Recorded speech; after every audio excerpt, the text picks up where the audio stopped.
Sir, ಈಗ ರಾಮದುರ್ಗಕ್ಕೆ double dhamaka ಆಗಿರುವಂತದ್ದು. ಒಂದು ಕಡೆ ಎಲೆಕ್ಟೆಡ್ ಮೆಂಬರ್ ಆದ್ರೆ ಮತ್ತೊಂದು ಕಡೆ ನಾಮಿನೇಟ್ ಮೆಂಬರ್ ಕೂಡ ತಾವಾಗಿ ಆಯ್ಕೆ ಆಗಿದ್ದೀರಿ. ಏನ್ ಹೇಳ್ತೀರಿ ಸರ್?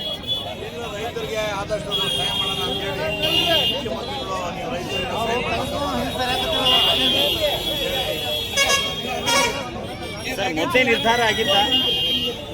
ಸರ್, ಮೊದಲೇ ನಿರ್ಧಾರ ಆಗಿದ್ದ ಅಶೋಕ್ ಪಟೇಲ್ ಅವ್ರು ಆಗ್ತಾರಂತ. ಈಗಾಗಲೇ ಸೌದಿ ಅವರು ಕೂಡ ನಿಮ್ಗೊಂದು ಮಾತು ಕೊಟ್ಟಿದ್ರು, ನಿಮ್ಮನ್ನ ನಾಮಿನೇಟ್ ಮಾಡ್ತೀನಿ ಅಂತ. ಇಲ್ಲ, ಸೌದಿ ಅವರಲ್ಲ, ಈಗ ಸೌದಿ ಅವ್ರಿಗೂ ಅವರು ಮಾತು ಕೊಟ್ಟಿದ್ರು, ಮತ್ತು ಅದೇನೋ ಬೇರೆ ಬೇರೆ ಥರ ಆಯಿತು. ಈಗ ಜಿಲ್ಲಾ ಸಚಿವರು, ಜಿಲ್ಲಾ ಮಂತ್ರಿಗಳಾದಂಥ ಸತೀಶ್ ಜಾರಕಿಹೊಳಿ ಅವರು, ಮುಖ್ಯಮಂತ್ರಿಗಳೆಲ್ಲ ಸೇರಿ ನನಗೆ ನಾಮಿನೇಷನ್ ಮಾಡಿದ್ರೆ ಅವರಿಗೆ ಧನ್ಯವಾದಗಳು.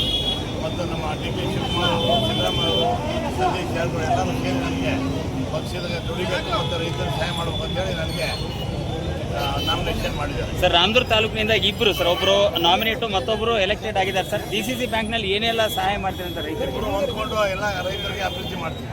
Okay sir, thank you.